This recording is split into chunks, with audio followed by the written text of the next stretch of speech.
shut your eyes and you'll burst into flames.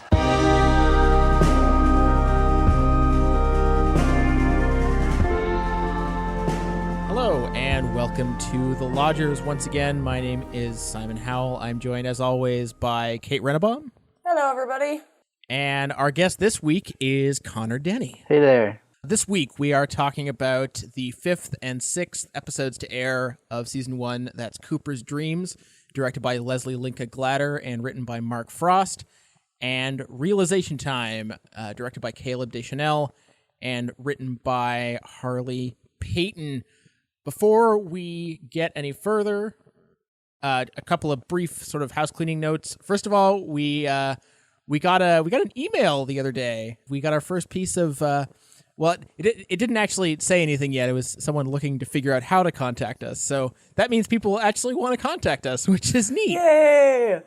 So I guess the easiest thing to do, we haven't set up a dedicated email or anything because personally I already have like too many Gmail accounts, but you can reach us on Twitter. I'm at Hollow Minds. Kate, you're at Cinnament. That's Cinement. You can reach us there. My DMs are open. So you can reach us that way. If you must use email, you can hit me up at suckerblues@gmail.com. That'll work. I think one email is enough. But thanks to anyone we've been getting some great feedback. People seem to be enjoying the show, which is a huge relief because we've got like 30 weeks left. Yes. So yeah, I guess that's about all I wanted to mention. The show is now on Stitcher as along with iTunes. So if Stitcher is a little bit more convenient for you, you can do that. My homework this week is to get us set up on Google Play as well, as I understand that it's a popular option among some of the kids. I was hoping to get us on Spotify, but apparently you need to be some sort of major media partner to do that, so that's a no-go. That's all right. Anyway, that's enough babbling from me. We got episodes to talk about. So first off, Connor, since you're our guest of honor this week, I wanted to ask you, what's your vantage point here? Like, what's your experience with Lynch and I guess Twin Peaks in general? So my experience with Lynch is a bit more historical and detailed than my experience with Twin Peaks. I've been a fan of Lynch since early college, I guess.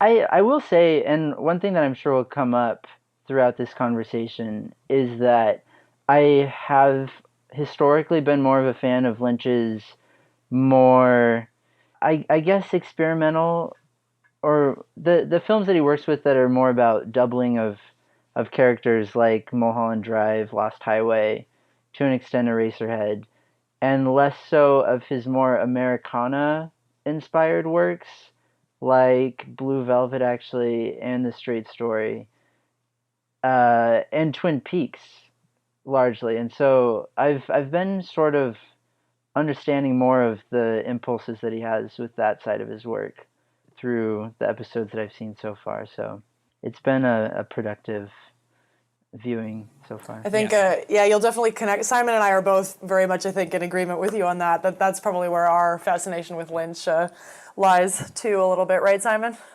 Yeah, right. I mean, I find it all interesting. We should clarify for the sake of our listeners that, obviously Kate and I have seen the entire show. In your case, Kate, I believe you've seen it 2,700 times.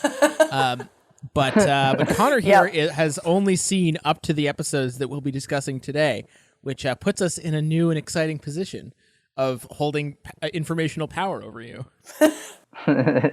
It's true. I've been using this podcast as a way of watching along with a sort of discussion in live time, and so I'm excited to hear what we have to say about episode 7 when I listen to it on Wednesday.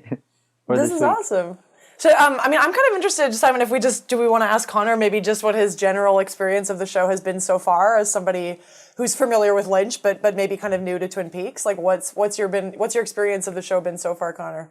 It's interesting to me largely because of the fact that there are different directors in each episode.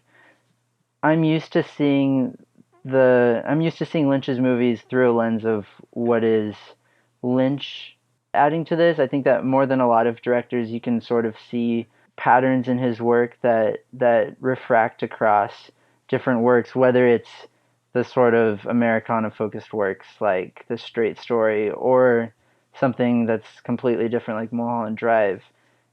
In this, you can't get that as much because even though he's still running the show, at least to my knowledge, he's not impacting every shot in the same way. And so it is sort of interesting seeing how this how the doubling that he likes working with is dealt with by different directors. Caleb Deschanel is perhaps my favorite non-Lynch director on the show so far in episode 7. Cinematographer for Rules Don't Apply, which is one of the greater works of this past year. So excited to talk about that in a bit. But yeah, it's been a very positive experience, and it's helped me to understand more about Lynch by seeing less of Lynch in his work, I guess. It's interesting. Had you, were you kind of familiar with the show through sort of pop cultural kind of consciousness stuff, Connor? Like, had you just heard people talk about it or not really?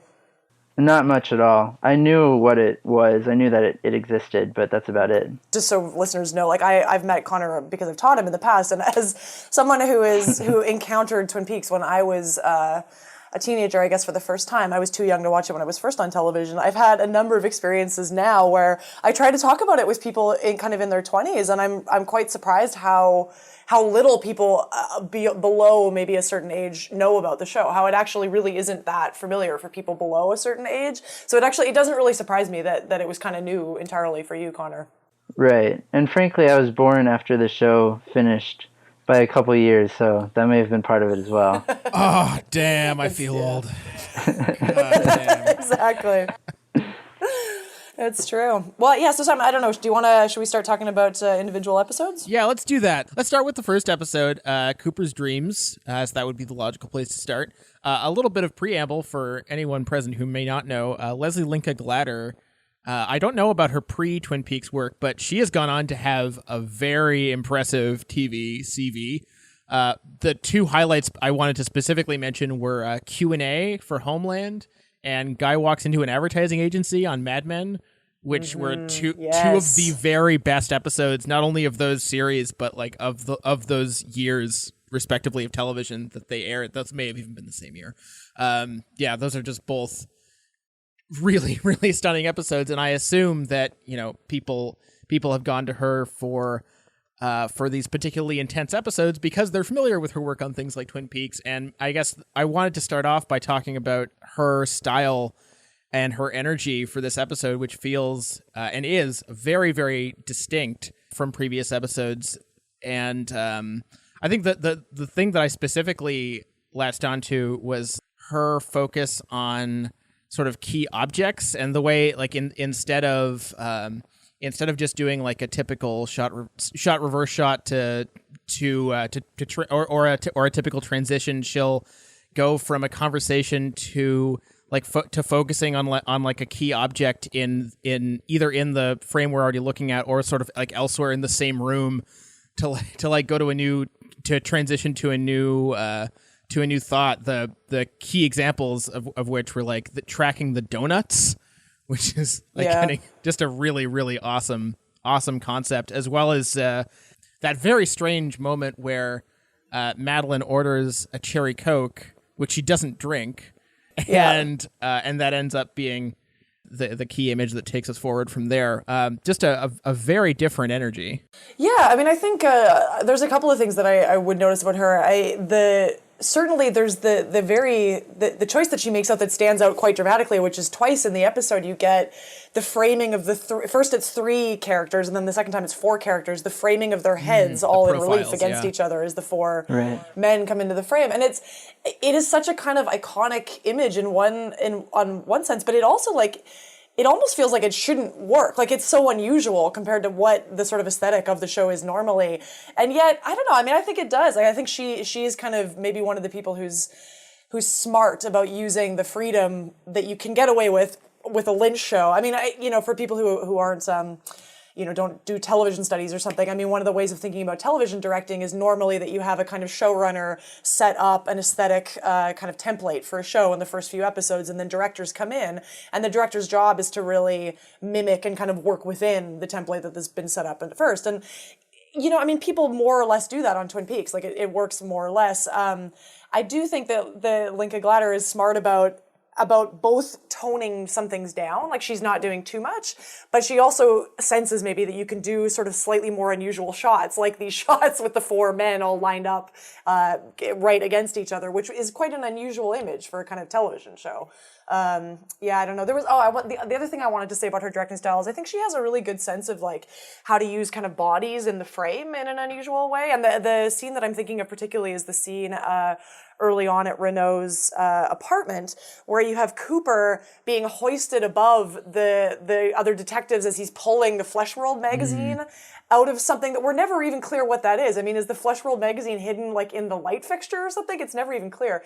But I like that sense. I mean, you get even in that scene this sense of Cooper being hoisted physically above them as he is so clearly kind of above them in terms of his understanding of the scenario, right? I mean, he's simultaneously showing how he's sort of 6 leaps ahead of everybody by saying, oh, well, clearly the blood on Leo's shirt is Renault's, it's not Laura's, and everyone else is looking around confused as sort of Cooper's being hoisted up to the ceiling. So just little touches like that, I think I quite liked about her style. I don't know, Connor, what were you thinking? Right, it definitely felt like a more choreographed episode than a lot of them before.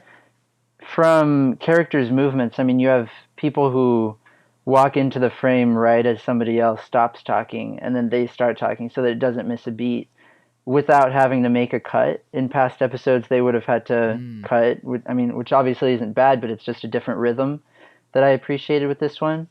And it has a sort of, touching on something both of you have mentioned, it has a sort of, I guess, Preminger or Scorsese-inspired search for, like, the perfect shot is how I would describe it, I guess. How it doesn't have to cut to get from a shot of 2 people to a shot of those 2 people and one other person, or those 2 people with a different background. The camera can just pivot around while remaining focused on these same 2 people just from a different angle to get a sort of different look at what they're doing. And I know that a couple times at the beginning, I think it's at a hotel restaurant, I believe.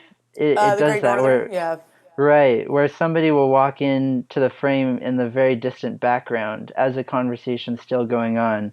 The camera will sort of rotate away from one person as they walk away, and then let the other person come into the frame and start the second conversation. I wanted to briefly mention the about Ari, the sort of profile shot, the 4 guys as that's right before they storm the cabin, yes? Yeah, there's 2. You get one, I think, at Renault's apartment earlier on, and then you get the one of the 4 of them right before they go into the cabin. And what I love about that is it's sort of like it's sort of like an epic moment of self-mythology, because they're the Bookhouse Boys. They're on a quest to eradicate evil in Twin Peaks, and they're about to very heroically like storm this cabin and confront a woman armed with a log, as it turns out, which is just a great moment of upending expectation.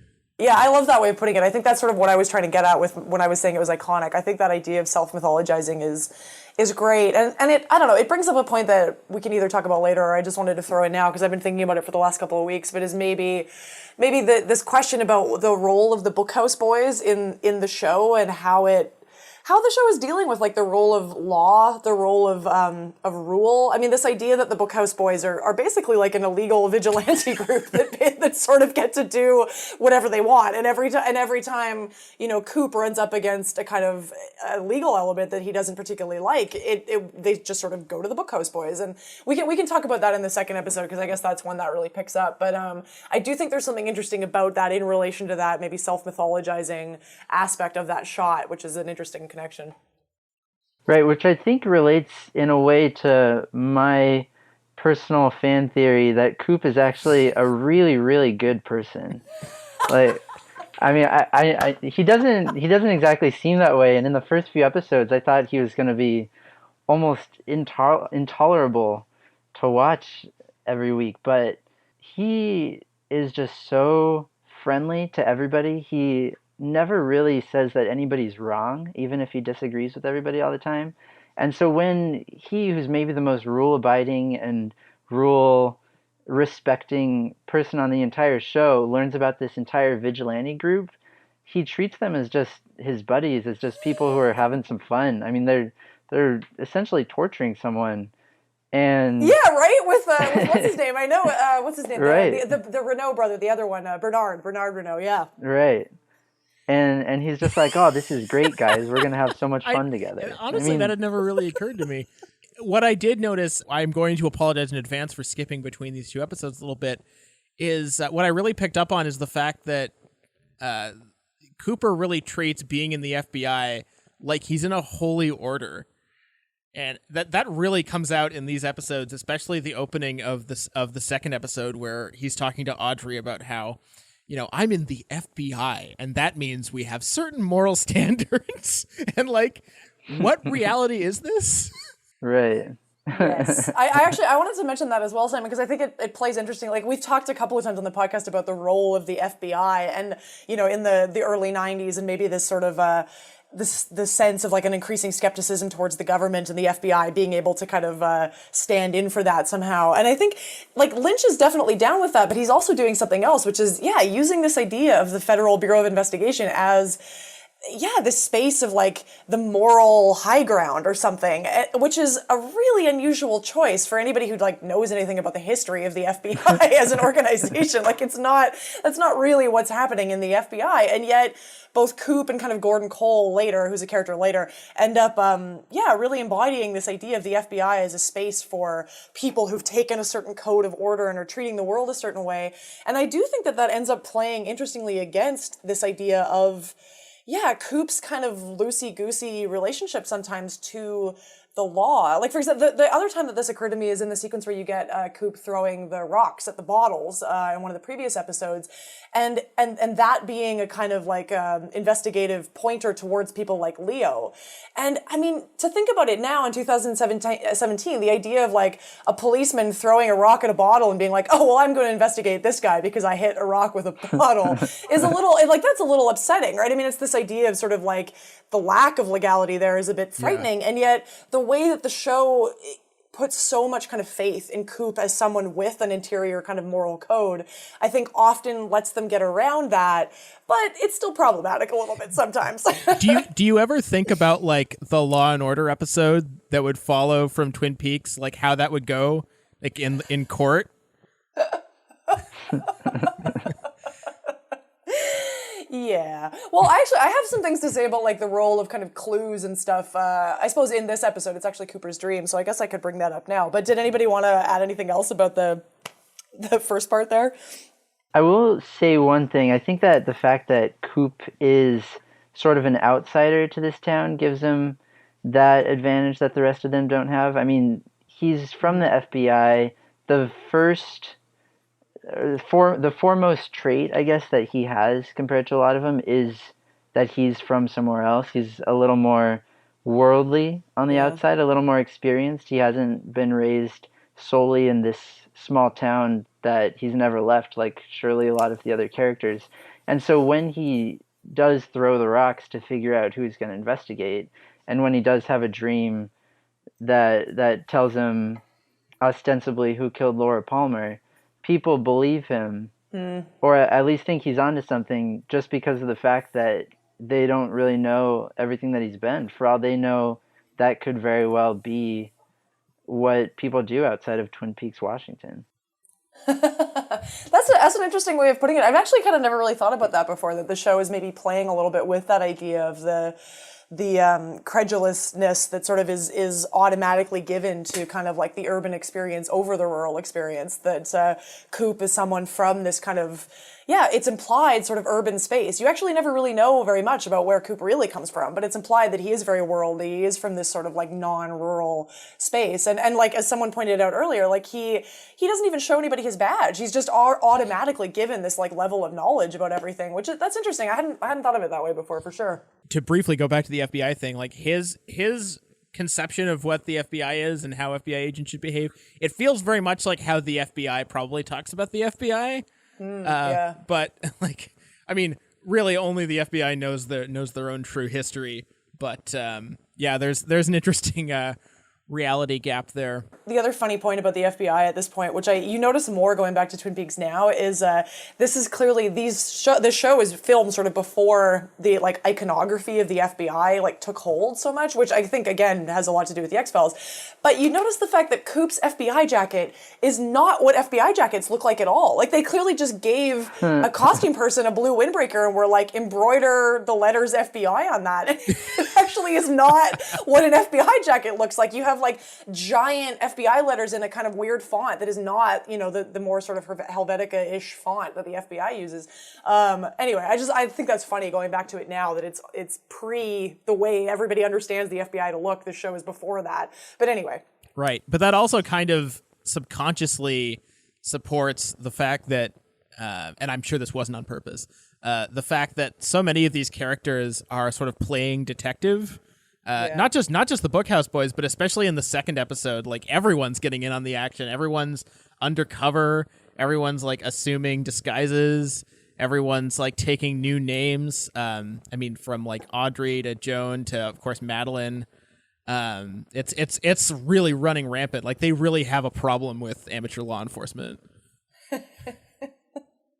I have some things to say about that maybe when we get to the second episode for sure. But I guess I wanted to add the thing about this question of like clues and the relationship to sort of investigation and evidence and stuff again that you see unfolding in these episodes, because we actually do get a lot of kind of forward plot movement and information, particularly in, I guess, the first episode here, but really over both of them, you get quite a lot, right? I mean, we get to Renault's cabin eventually, which is part of where the evening's events unfolded when Laura died. I mean, you get more detail about that later, but at least some things happened in this cabin. And I don't know, I found it interesting watching it this time. It takes me a couple of steps to realize like why this episode was even called Cooper's Dreams. I was like, why is it called Cooper's Dreams? And you sort of realize eventually it's because you get multiple revelations about what the clues that he had from the dream meant here, right? I mean, this happens, it's the red drapes, it's the line about there's always music in the air. There's another one too that I'm going to forget, but there's at least three. Anyway, I brought it up because it was interesting.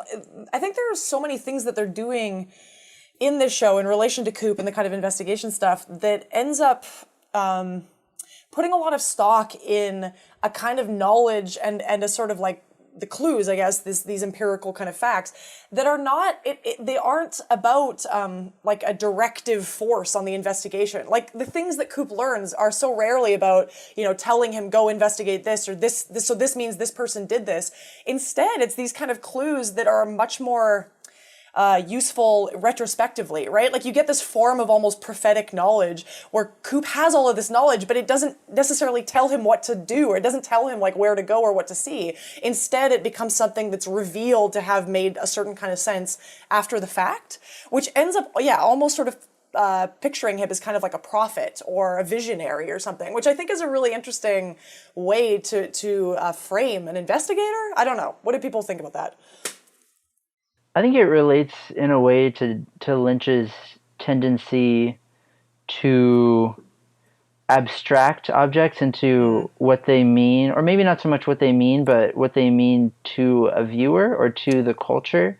When you watch something like Mulholland Drive and it has a box with a key, you don't really know what this box and the key mean for the movie itself in that specific diegesis. But you do have the sort of feelings that you can associate with that in terms of something being hidden away. It's an obvious example. I haven't seen Mulholland Drive recently enough to be able to speak about that. But in this case, something like the red room with the red curtains, you don't know obvious things like why the room is red or why the curtains are red or what red has to do with everything. But I think that the fact that it is red has some sort of subliminal impact on our understanding of it. Maybe in terms of just pure emotional connections with the color red. Maybe the sort of nauseous tones that it takes on in comparison to the more naturalistic colors of the rest of the show relate to that. So, I mean, I guess I'm getting a little off base with what we were talking about. But when you see the red curtains reappear, I don't think that it's necessarily only limited to this relates to his dream, therefore he predicted that. I think it's more, this is hearkening back to the same sort of emotions that we saw in an earlier episode, and now we're getting onto the same wavelength that we were at before, just with a little more knowledge now. One of the most fascinating things to me about them sort of discovering the quote real Red Room is that I think if I'm trying to think of like if I were a theoretical showrunner of another show or a related show wherein dreams sort of portend the discovery of this physical space. In any show where that's normally the logic, you would have a character sort of predict seeing a red room, then you would find the red room, and that would be that. But that is not how Twin Peaks works, because as you'll see, Connor, as you continue to watch, we're not done with the red room of Cooper's dreams. Like that, that red room continues to have serious relevance, and it's just another example of how the show respects these realities as continuing to live on even after theoretically the truth of things has been revealed. Yeah, I mean, I think I would add too that I think for in relation to both of those points, I think that's a really great point to make, and I think people maybe tend to forget it sometimes when they're thinking about the way Lynch is working or the way even the other directors on Twin Peaks are working. But there is such an intelligence here about kind of using an awareness of like the phenomenological experience of color, of sound, of light, of everything in the show that. Yeah, it ends up cueing you to react a certain way. I think it's an interesting way to put it, to like that when you get to this red room again, you're automatically put back into almost this dreamlike space. Like it throws you back into that, even if not literally, it calls up all of these sort of associative relations to it, which, I mean, I think we've pointed out before as well, the associational logic thing, it does end up working a lot in the way that Cooper and the sort of investigation stuff happens generally, which is that the show takes very seriously the idea that there's kind of a value to, like, you can get to the quote right places, you can get to the answers and all of those things through forms of logic that are not necessarily just deductive, empirical, kind of fact-based logic, that like paying attention to feelings and sensations is as useful of a way to get somewhere as the kind of deductive stuff is. So yeah, that's a good way. I like that. It's like a formal way to get there for sure. One thing I will add, I know that in past episodes you guys have talked about Eric DeRay's performance as being the one that either works for you or it doesn't. For me, that sort of performance that I keep going back and forth on is Bobby's. Okay. This guy, I mean, I know that in the past episode you said that he was sort of the cool guy on the show, and that's true. He does go back to the sort of James Dean disrespect for authority, but I think that it's more than just like a bad boy persona that he takes on when he speaks to others or in his actions. It's down to how he sits in a chair. Like the guy has so little respect for not just authority, but even just polite rules of engaging in society that lead to really, really a very, very interesting performance, in my opinion. And at first, I wasn't really sure how much it worked for me because it was so out there, but I think that it really contributes to his character as someone who will do anything. I mean, it's a guy who's a high schooler, he's an athlete, and you find out that he sells cocaine and like is willing to kill several people, at least that's what he says. And Yeah. I mean, I don't know. I know that it's not really something that we've been talking about, just thought I would add that. You do get kind of a revelation about Bobby in these episodes, though, which is the sequence with him and Jacoby, where Jacoby sort of manages to break Bobby down, and Bobby like expresses the fact that, you know, presumably he was selling cocaine because Laura had kind of forced him into that.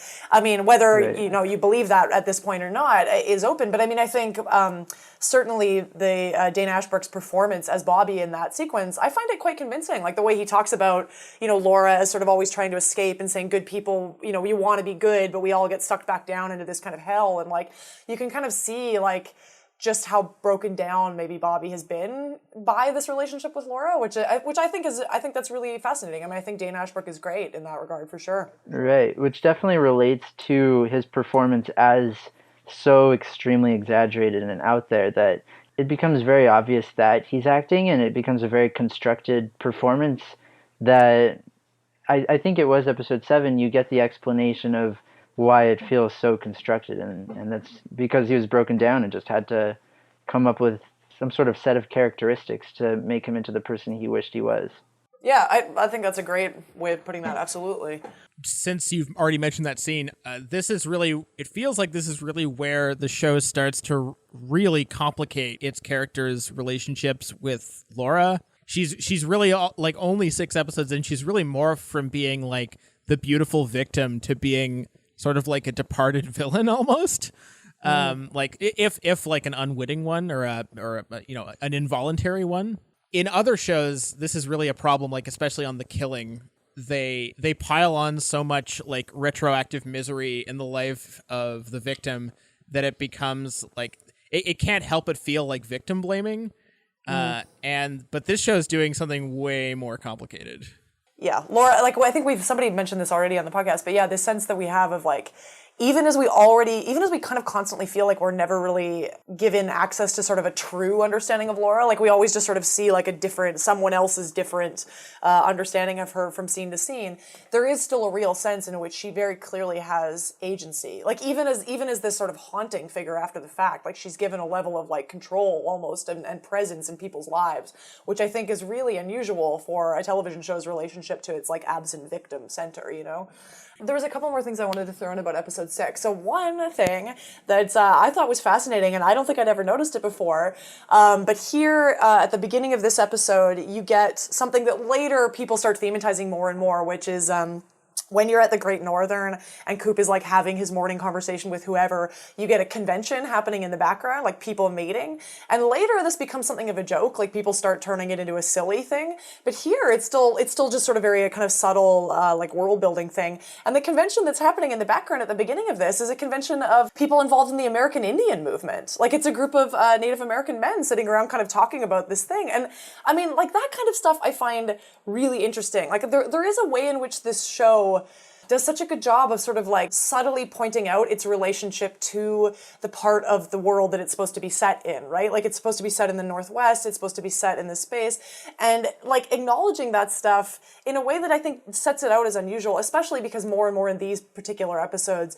it does become clearer and clearer just in the way that these episodes are put together that the show is being filmed in Los Angeles. Like it's very bright outside, it's very bright. You get more of a sense of like the wrong kind of trees are constantly behind the actors, and you have to cut to like the external shots of the Double R Diner and blah blah blah.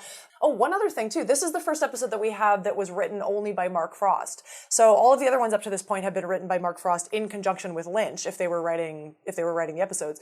So this one you get Frost by himself, and like I don't know, I think it's a real chance for Frost to shine. I mean, you really see like the strength of his writing. There are a couple of really amazing sequences. The sequence with where the men end up at the log lady's cabin, at Margaret's cabin, is, I mean, there's some beautiful writing in that sequence. Like the sequence where Margaret is bringing them into the house and she says to Truman, shut your eyes and you'll burst into flame. And Truman gets like a perfect deadpan response. He's like, thank you, Margaret. And they all sit down and they have tea. And I mean, it's unusual, but like Frost clearly has such a great sense of sort of how to develop these unusual aspects of the character while still having a real respect for the characters. I mean, you begin to get some of a sense of Margaret even as a character here, like her having lost her husband and this relationship to the log, which again is all taken deadly seriously, right? It doesn't, like, as funny as she is as a character, it's never us laughing at her. Like there is a real level of sympathy with her as well. So anyway, I just wanted to add that. It's tricky to know, or rather maybe if anyone listening does know and can inform us, or specifically inform me, I would love to know, because on some shows, showrunners who are particularly authoritative will punch up basically every script. I mean, probably at least Frost and or Lynch oversaw every script, but some people are really hands-on, like people like David Milch over at Deadwood more or less wrote every episode and then sometimes let people contribute a little bit, but then it would rewrite lines or entire sequences. And I don't know how hands-on Frost was, and Lynch for that matter, but we may have to be careful about, even if Frost and or Lynch is not credited for a particular episode, it does not mean they didn't have their hands on their hands in the cookie jar, so to speak. But I don't know to the extent to which that's true.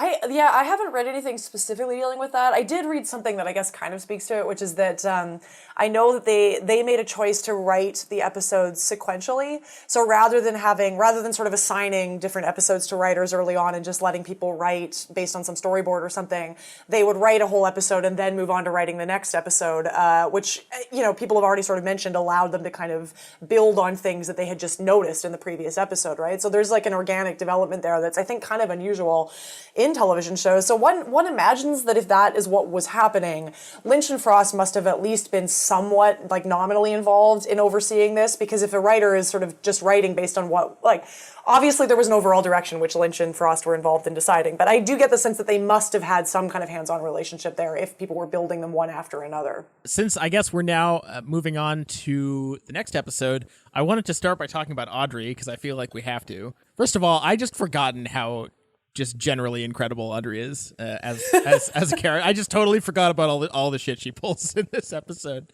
and just in this sort of span of episodes that you're going to see. I don't know if anyone's ever made this comparison before, or if anyone should, but I couldn't help but when she gets to One-Eyed Jacks and has her sort of audition sequence where she ties up the cherry stem, I could not help but think of Showgirls. Because it's, around the same time, and it also has this sort of almost like vulgar, in the case of Showgirls, absolutely, actually vulgar. But here, obviously, can't go quite as far, but this very, like, ostentatious, almost garish levels of, like, overt capital S sexiness that's just, like, very in your face. But at the same time, you could say this for Nomi in Showgirls, and you can definitely say this for Audrey, that it's 100% a front. I don't know where I'm going with this comparison, but I could not help but think of both, since they're pop culture from around the same time. And since I love Verhoeven and I have to shoehorn him in whenever I can. It's interesting. I hadn't really thought about that connection, but it definitely makes sense to me for sure. There's also something interesting there too, right? About the fact that like the Twin Peaks crew are kind of trying necessarily to get around the fact that they couldn't really be that explicit on television. So it's all sort of done through like costuming and innuendo and, the cherry tying sequence, which apparently, this is sort of a myth, I guess, of Twin Peaks. Apparently the writer of the episode had been at like a dinner party 2 days before he wrote the episode or something, where a female friend of his had done this, and he has sort of said like how fascinating an experience it was to be able to see this event happen, write it into the Twin Peaks episode, and then 2 weeks later hear like newspaper reporters kind of freaking out about this cherry tying sequence, because it is kind of a really iconographic like scene in the show, and it's great. I mean, Sherilyn Fenn is so good as Audrey, but yeah, Connor, what were your thoughts? Yeah, so I sadly have not seen Showgirls yet, so I can't really speak to that comparison. I know. I have seen two Verhovens, but only one of them was from the 90s, and it was Total Recall. No, but I think that it does engage with this sort of... I guess she transforms her sexuality, if you want to call it that, her femininity perhaps, into a sort of currency that she uses earlier on to steal, I guess. I mean, if you want to extend the money metaphor. When she works her way into the job at the department store, I think that may have been an episode or two prior. And then in this case, to get a job at a nightclub or a brothel. I mean, I don't have too much to add on top of what you said, but more so than just about any other character in the show, she uses her natural personality and, I mean, I don't know if you want to say talents, but just her character traits as a way of gaining power through just like little games that she plays. I would add a couple of things to that, because I think you're absolutely right, Connor, like picking up on this idea of her using certain aspects of what she has as a form of currency. And I mean, I think first of all, there's a very clear kind of reference to like the film noir femme fatale there, right? I mean, that's what Audrey ends up standing in for, is almost this dangerous kind of woman. And that's hinted at as well when she sort of turns up in Cooper's bed. That's sort of another thing that's going on. But I don't know. I think there ends up being a couple of like unusual dynamics that get set up in this episode that relate to Audrey and then other characters as well. I think one thing that I find really fascinating about the way Audrey's character gets set up is not only is she a femme fatale, but she becomes a femme fatale who is really given a place of kind of subjectivity in the show that is sort of unusual, right? Like femme fatales tend to be the women that endanger the men, but they're not always the ones telling the story. Like they're the bad ones, right? They come in to distract the men. Whereas Audrey is very much like at the center of a certain kind of story. She's given a level of like independence and a level of kind of a self-directedness that not a lot of the other characters in the show are given, particularly the women. And Audrey really sort of knows what she's doing. And I think one thing that's quite fascinating is part of her connection with Cooper and part of her pairing with Cooper is the fact that both of them are like voyeurs. Like Audrey is very clearly fascinated with sort of knowledge in general, like knowing what other characters are up to.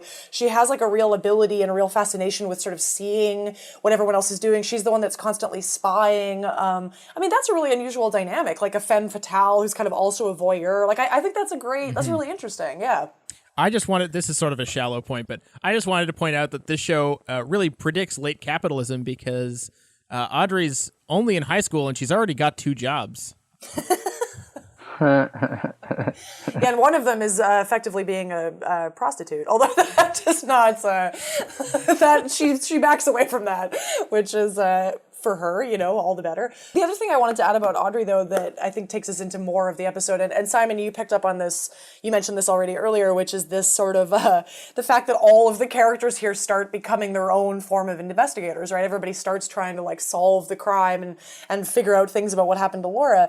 But I don't know, I found it really interesting in these episodes, the way that Audrey's form of investigation gets set up against Donna and James's particularly. And there's some really interesting stuff there because it's like Audrey's form of investigation, which I think Connor already got at as well, is so clearly like she has a level of knowledge about the way people operate. Like she really is clued in, like she has a level of suspicion, she has a level of like cynicism almost about the way people are that really allows her to sort of get very clearly like information. Like she's able to get into this and she finds out things that other people have not succeeded in finding out at all. And then on the other hand, you have Donna and James setting up like a Scooby-Doo plot involving creating like like a video and doubles and like tricking people to like like theirs is just this is a very juvenile kind of seeming mode of engaging with this idea of mystery, and everything becomes like an excuse for them to wear costumes and like go out late at night and trick people and be in danger. It's very it's very childish almost theirs. And I don't know, there's something interesting there too about the way that Audrey's ends up feeling. Audrey's very honest about her relationship to all of this stuff, right? Like the show ends up very much painting her interest in this as simply the fact that she's fascinated. Like this is for her knowledge, for her interest. She simply wants to know, which is, a very different way into the relationship with something like Laura. Whereas Donna and James, it's all done under this idea that they're doing it for Laura and they want to rescue Laura's memory and they want the truth to come out. And really that more and more, I think, as the show goes forward, almost ends up reading like hypocritical. Like they're not really doing anything for Laura. It ends up feeling almost as if they're just doing it for their own like entertainment and their own kind of sense of titillation or something, really. Yeah, Audrey just seems to be kind of trying to expand the contours of her universe. Like it's always been very limited by what Daddy wanted, and now she's looking to find out sort of the dirty hidden truth behind everything. I think I this is the point of the show at which I wonder, like, was Brian De Palma watching the show and just salivating at just like all the costuming, at like the characters dressing up as other characters, and the ways and the movie making, and also the way the show starts to interact with Invitation to Love is interesting at this point. Something I forgot to mention about the previous episode, the way that the end of an episode of Invitation to Love coincides with the commercial break in the episode was really, really cool. The way that the characters, their connection to to not just Laura, but like to reality starts to become tenuous in episode 7, and I couldn't help but think this week about what art gets to be called Lynchian and what doesn't. We've all heard something get called Lynchian and cringed because it happens to have dream sequences and weird lighting. I've seen, for instance, I've seen a lot of people call the FX series Legion Lynchian, which I don't agree with at all. But I never see that lodged at something like The Leftovers, even though I think the way that show deals with how something happens and everyone's perception of reality is like irrevocably altered in a way that is different for everyone and manifests also the way that show deals with things that may or may not be real and blah blah blah. To me, that show is a lot more sort of like reliably Lynchian. But I mean, that's a whole other discussion. I don't mean to necessarily crack open. I think it's a good starting place to talk about one of the things that I found the most interesting about Realization Time, episode 7. And I mentioned earlier Caleb Deschanel as the director. He was the DP for Rules Don't Apply. I'm not sure if either of you have gotten the chance to see that yet. But no, I haven't. You should watch it. I think it just hit Blu-ray this week. But one of the recurring shot structures in that film that it comes back to a lot, actually, is just a simple shot reverse shot between the two leads, Lily Collins and Alden Ehrenreich, where it shows them looking at each other in pretty extreme close-up, and then you'll get an establishing shot again that sort of ties the whole thing together. So you get lost in the individual reactions to what's going on, and then it'll give you once again the full picture and put everything sort of in a context. And that's something that he does in this episode a couple times. When James and the other person, the girl that he's with, I forget her name. Donna? Right. When James and Donna are talking at a dinner table at one point, with Madeline, I think, the camera is very, very close to them. They're having this extremely, as you said, Scooby-Doo type of conversation where what they're saying is pretty out there. And then you get a shot just of the entire room that they're in with them just sitting at the table not talking. And it sort of grounds everything and tells you, like, you guys are sort of losing your touch on what's feasible, what's doable. So we're going to put you back into the entire context of the show or of the conversation and show you that really it's just these people who are so distraught. I mean, they all have their heads down as they're talking about their deceased friend or relative. And they're just trying to figure out some way of making things right or figuring out what was going on. And it leads to these pretty insane plots and these pretty insane plans that may or may not come through. I'll find out on the next episode, I guess. But it also reminds you that even though the show might be getting into territory that's very much not realistic and very much exaggerated from what we might think the show's logic should be, it reminds us that it hasn't forgotten of what the logic should actually be, and that everything that we're seeing is just influenced by the fact that these people are really in a state of shock and depression still. That's a great way of putting it. It makes me think that there's a similar kind of like setup in the first episode where Leland turns up at the event at the Great Northern and starts dancing when the music plays, and you get this sort of comical, like farcical thing where Catherine Martell has to go out and dance with him to convince everybody that this, and they all start doing this goofy dance with their heads, and you're kind of laughing and you're caught up in this like weirdo thing, and then all of a sudden it cuts to Audrey standing in the back, like hiding behind a post, and she's weeping, right, because she's looking at Leland and seeing like how devastated he is and like what is happening and why this sort of farcical thing is what it's really covering up, right? Which is this pain that's happening underneath that everybody is so busy not looking at. And I think that's for me, that moment really, really stands out in that first episode. I think you're right. There's something definitely similar that Deschanel is playing with, which is great. I think my favorite moment because there's so much role playing in this episode, but I mean, my favorite has to be Big Ed. Yeah. Which is that is some really excellent role playing. What do you do? Oh, I work at a gas station. Like, he's so bad at playing. I love it. And then he catches himself and he's like, oh, I'm an oral surgeon. No, Big Ed in the costume is one of my favorite things for sure.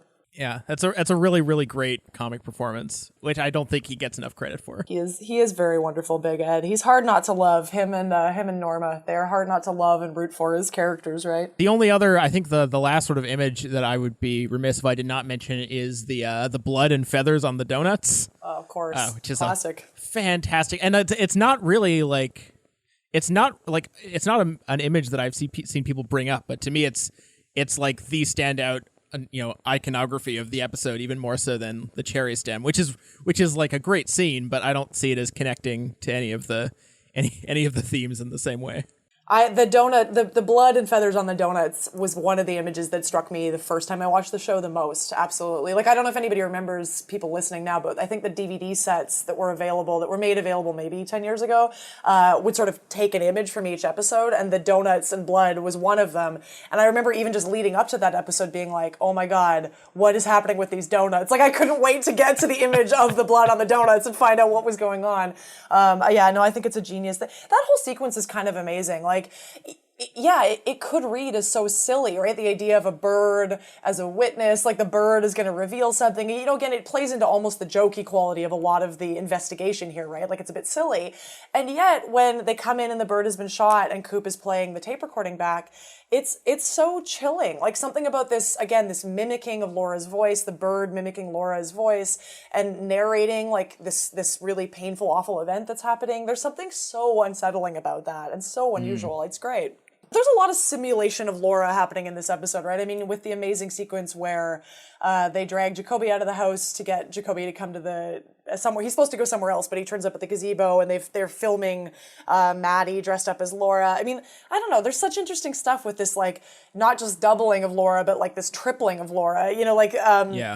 The first time we see Laura, of course, we actually are seeing Laura, right? Like, we're seeing Cheryl Lee on screen, but it's 3 steps removed. It's her cousin in a wig dressed up as her. I mean, there's just such great things happening here about, again, the way the show is so aware of how much Laura's image is constantly being recuperated and taken over by other people to be used for their own ends, and how we're always at such a remove from, quote, who she actually was, and the way that the show is doing, the way that Twin Peaks is doing it through references to things like Vertigo. Matt mentioned last week, like, of course, Madeline is named for the character in Vertigo, but here you get even more than that, right? You get the idea of the dark-haired woman being dressed up as the blonde-haired woman who's everyone's fantasy, and like being controlled by to sort of other people's ends and everything. I don't know. I mean, I think that's genius. I find it fascinating that when she's making the phone call, she keeps the wig on. And Cheryl Lee's performance is so great too. I find it so striking when she's talking to Jacoby on the phone and doing this kind of Laura voice. And as soon as she gets off the phone with Jacoby, her voice drops like 3 registers, right? She sort of goes back to Maddie again, yeah. And, not doing this kind of like, hey Doc, like talking at the top of her palate. I mean, just like little touches like that. I think Cheryl Lee is fantastic as both Maddie and Laura. I mean, considering she was never originally intended to be anything more than a corpse, I think David Lynch agrees with you. Connor, was there anything particularly else about this episode that you liked that you wanted to just mention? Yeah, I want to start with a question first, though, just because I don't have as good of a grounding of the context of the time that the show came out. What sort of impact did Blue Velvet have that had still spilled over into 1990, 91? Because the shot that I'm referencing right now is when they're in someone's office, I forget his name too, and Audrey is hiding in the closet, and she's looking out into the room and seeing the guy talk to the girl who had just come in. I think it's Benjamin Horne and Catherine Martell, I think that's who she's spying on, yeah. Right, yeah.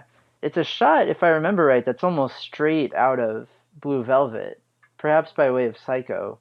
But I can't help but think that people at the time must have connected that to Blue Velvet. So on top of the just sort of voyeuristic impulses that are driving this, and the sort of connections that it would make with the viewer in terms of spying on someone just at a basic level, it seems like there would have to be some sort of connection that an audience is making to Blue Velvet that I think might be interesting to tease out. That maybe Lynch's earlier work, like seeing Kyle MacLachlan do that, how people are reminded of that. Well, I don't think people were necessarily making the explicit connection, but like as we sort of discussed before, I think people were drawn to the show at least in part because they wanted to see what this guy was gonna get away with. Because even if they hadn't seen Blue Velvet, which there was a decent chance they hadn't,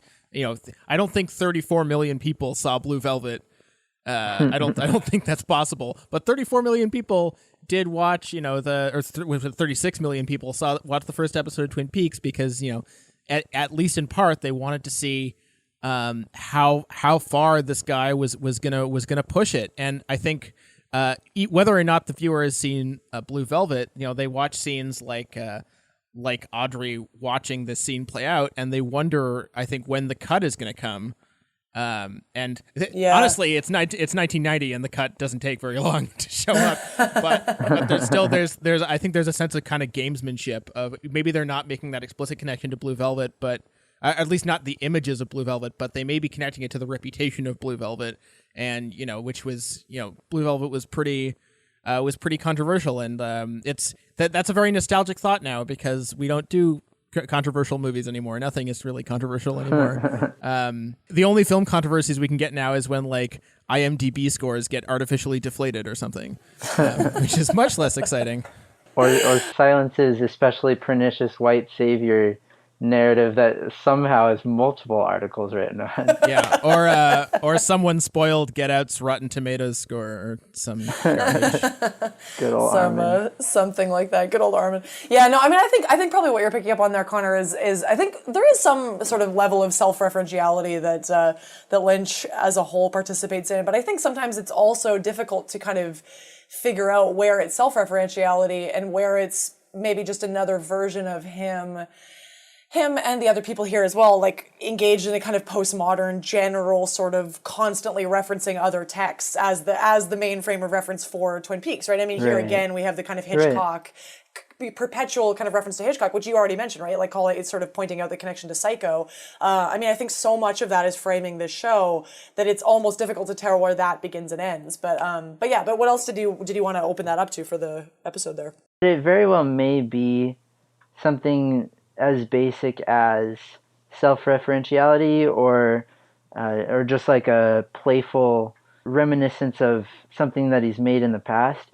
I can't help but think, though, that these images have surely entered the cultural consciousness for at least a good chunk of the people who are watching Twin Peaks. I mean, I'm not sure the number of people who saw Blue Velvet, but I think that when people see this image, it sort of recalls past images that they've seen, like Psycho or like Blue Velvet, and makes them make the connection and sort of spot the differences in their mind. I mean, this is the first one out of those three, at least, where it's a woman who's looking through the hole, and I think that I mean, I'm not sure I'm especially equipped to say what I think about that, but it does interest me that these connections drawn are doubling in a way that Lynch has done in the past, except this time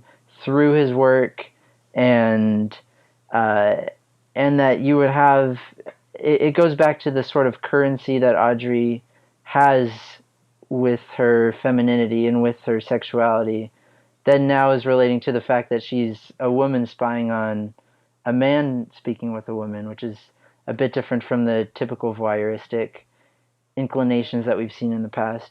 I don't know. I don't think that there's all that much that I have to add to that. Just thought it was an interesting point.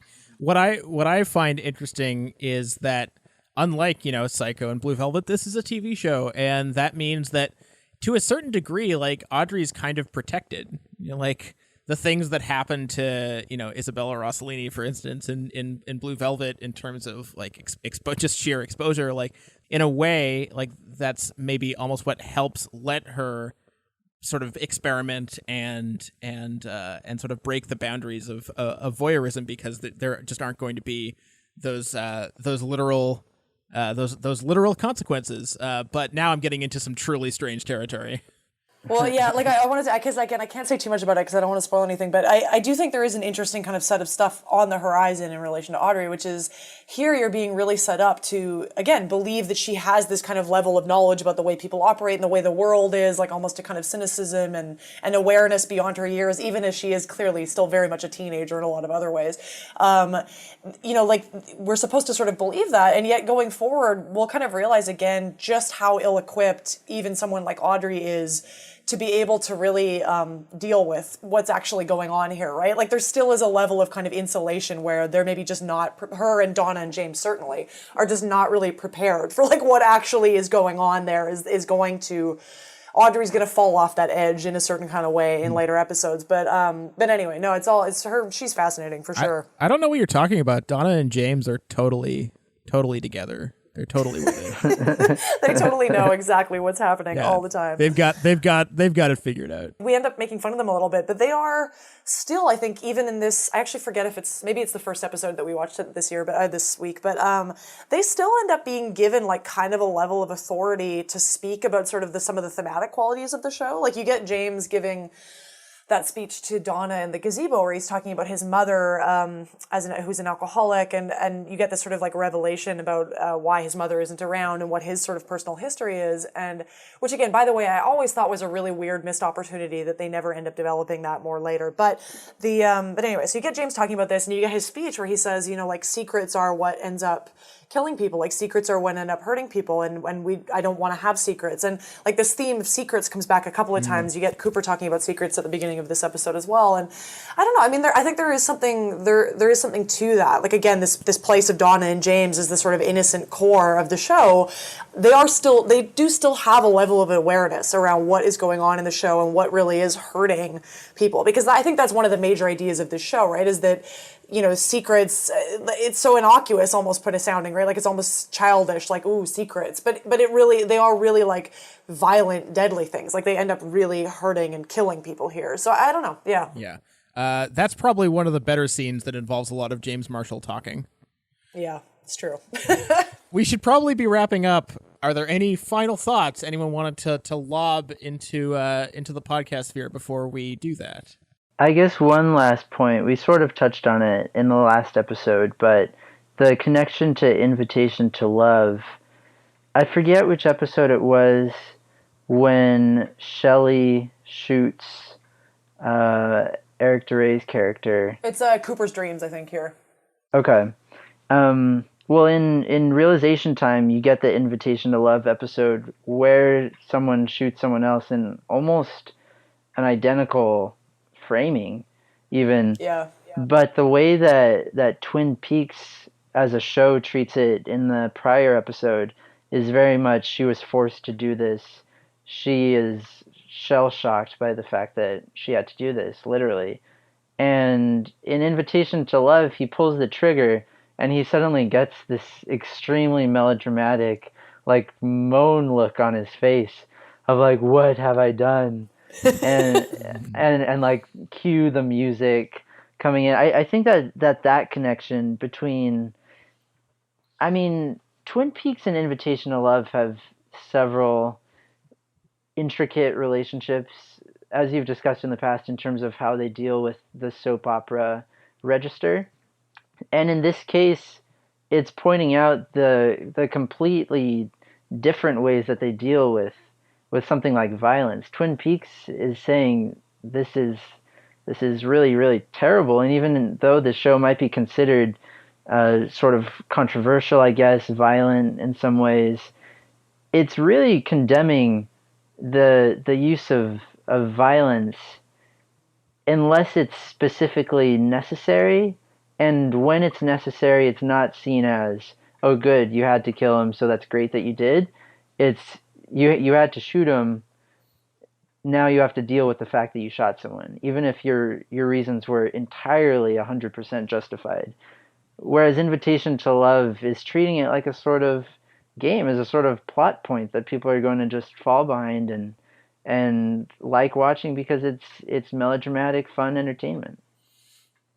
I think that's really astute. I mean, I think the show has very complicated feelings about violence, and Simon's already hinted at this scene, and people who've seen the show will know what it is, but there is a scene later that maybe articulates more clearly even the show's attitude towards violence in a really wonderful sequence. But no, I think you're absolutely right, Connor. I think the show is really very attentive to what violence does and having to deal with the kind of like impact of it. It's never just sort of a silly thing that you have for plot development. I hadn't thought about it in relation to Invitation for Love, but it definitely works. I also think there's something great going on in that sequence in Invitation to Love where you have, as you say, this kind of melodramatic, almost goofy reaction to somebody shooting someone else. In maybe the same episode or maybe right before, you get Machen Amick, who plays Shelley's reaction to having shot Leo. And I find that sequence heartbreaking. Like where Machen Amick is crying in Bobby's arms and she is utterly terrified over what will happen to her. Like she is so sure Leo is going to come back and kill her, and she is so like scared and frightened. I mean, I think there's almost a commentary there on how, again, like you would expect this to be silly and artificial, right? Like to be this sort of melodrama. And yet the point is that it is still so affecting. Like it isn't, artifice still has a role to play in our emotional lives, right? Like it matters. I mean, Machen Amick is so good in it. But anyway, yeah. Right. But then on the other hand, you do have Bobby saying right after that, Leo Johnson is history. Do you understand? And it turns this very, very, I mean, I'm not disagreeing with you at all. I think that you're spot on in that it's treating this as something that's almost like akin to PTSD that she's experiencing, that it's this utter guilt and wish that she didn't have to do it. And then you have Bobby come in with one of the more cartoonish lines of the entire episode of he's history, do you understand? And it just turns the register from mournful back into the sort of loopy, weird madcap environment that Bobby is so adept at creating and that Twin Peaks is so adept at infusing in every moment. Yeah. Yeah, for sure. And meanwhile, of course, Leo is waiting outside with a rifle, literally right outside. Right. So, way to go, Bobby. You really called that one. As usual. I love to all Bobby ends up actually doing in that episode, like he says to Shelley, I'm going to take care of Leo, you don't have to worry about Leo, and then all he ends up doing is he goes off to frame James by putting the drugs in James's motorcycle. He never actually does anything about Leo. He seems largely like unconcerned about Leo and Shelley, which maybe speaks to his character a little bit. I've literally already forgotten why he hates James so much. I just assume that he hates him because he sucks.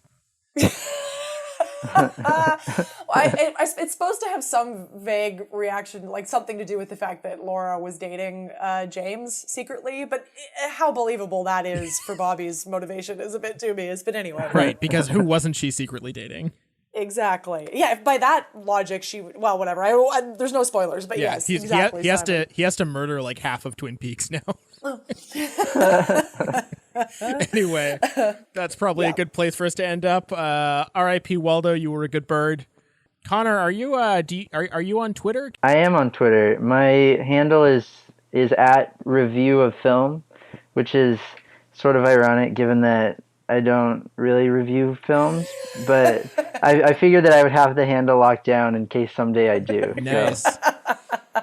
Yeah, I feel like Connor actually writes like things about film on Twitter. You should check it out. He's much better than Simon and I that don't really do any of those things. Yeah, no. See, if I had that handle, what I would do is I would use it to mention times that I reviewed films. Like, oh yeah, I watched Titanic again today. That's it. Yeah, you constantly rewatching Titanic, Simon? Is that a regular thing for you? Yeah, I've been outed. Anyway, thank you very much for joining us, Connor. This is great. Thank you for having me. And thank y'all so much for listening. I always forget to say this at the top of the show, but please rate and review us on iTunes. We would very much enjoy that. It helps with visibility. Because, we love that there are so many Twin Peaks podcasts, but it does, it's a crowded field out there. So it is a crowded field, yeah. And, visibility is good. Share us. Tell your friends. Tell your friends about the Lodgers. Post on social media about us. That would really help. Yay. Yes. Thank you very much, everyone, and have an excellent week.